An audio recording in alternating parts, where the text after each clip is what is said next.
Cup జీడిపప్పుని వట్టి బాండీలోనే సన్నపు సెగన వేయించుకోవాలి. ఒక కప్పు బెల్లానికి తీసుకుని కొంచెం నీళ్లు పోసి తిప్పుతూ తీగపాకం వచ్చినాక జీడిపప్పు కూడా వేసుకుని కలుపుతూ ఉండాలి.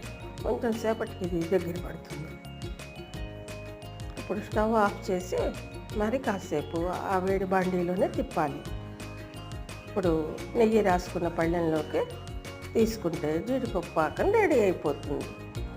పచ్చి కొబ్బరిని తురుముకుని తగినంత బెల్లం కూడా తురుముకుని రెండు కూడా బాండీలో వేసి కలుపుకుని స్టవ్ వెలిగించి సన్నపు సెగన పెట్టి తిప్పుకుంటూ ఉండాలి.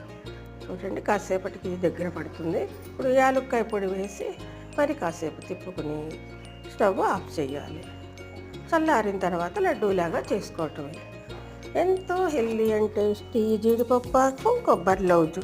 మీరు కూడా ట్రై చేయండి.